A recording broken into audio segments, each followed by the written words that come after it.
بسم الله الرحمن الرحيم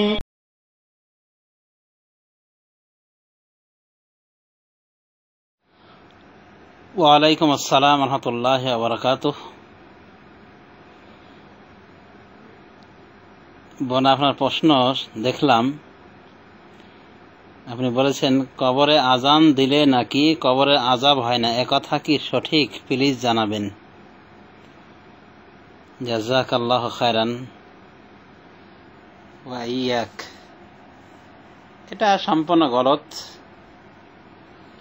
এবং এ কথা হাদিসের কথা নয়, বরং ইবলিস শয়তানের শেখানো কথা। ইবলিস শয়তান এই কথা শিখিয়েছে এবং এই কথাকে যারা গ্রহণ করেছে ইবলিস থেকে, তারা হলো বিদাতি।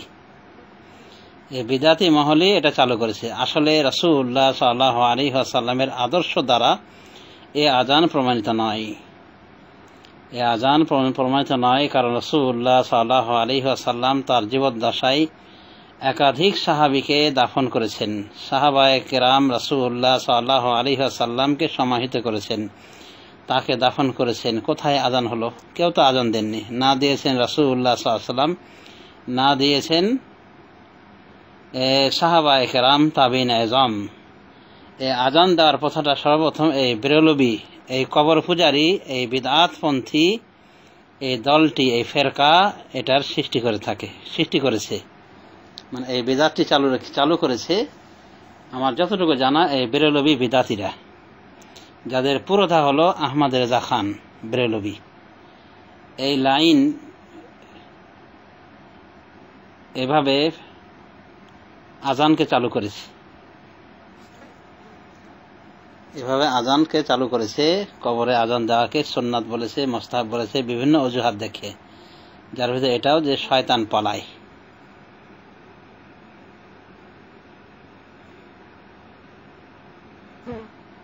তো এটা সম্পূর্ণ বানাওয়ার তরিকা। এই পদ্ধতির অনুসরণ করলে শয়তানের পদঙ্ক অনুসরণ করা হবে, কারণ এই উজ্জ্বল শরীয়তে এই আযানের কোনো প্রমাণ নাই। আযানের প্রমাণ যেখানে রয়েছে সেখানে আযান দিতে হবে। ফরজ নামাজে আযানের প্রমাণ রয়েছে, আযান দিতে হবে। সুন্নাত নামাজে আযানের প্রমাণ নাই, আযান দেওয়া যাবে না। ঈদের নামাজে আযানের প্রমাণ নাই, আযান দেওয়া যাবে না। রাসূল সাল্লাল্লাহু আলাইহি ওয়াসাল্লাম যেখানে আযান পরিত্যাগ করেছেন সেখানে আযান পরিত্যাগ করাটাই হলো সুন্নাহ। অতএব কবরের ক্ষেত্রে, কবরে উনি আযান দেননি, এখানে আযান পরিত্যাগ করাটাই হলো সুন্নাহ। আর আযান দেওয়াটাই হলো বিদআত চর্চা করা, যা বিদআতপন্থীদের কাজ। অতএব এই আযান দেয়া ইসলামী শরীয়তে একটি জঘন্য বিদআত, যা বিদআতপন্থীরা চালু করেছে শয়তানের কুমন্ত্রণায়। আল্লাহ রাব্বুল আমিন এই সমস্ত মূর্খ বিদআতীদেরকে হেদায়েত দান করুন, বা তাদের অনিষ্ট থেকে হেদায়েতপ্রাপ্ত লোকদেরকে নিরাপদ রাখুন। আমিন। সাল্লাল্লাহু আলা নবী মুহাম্মদ ওয়া আলা আলিহি ওয়া সাহবিহি আজমাইন।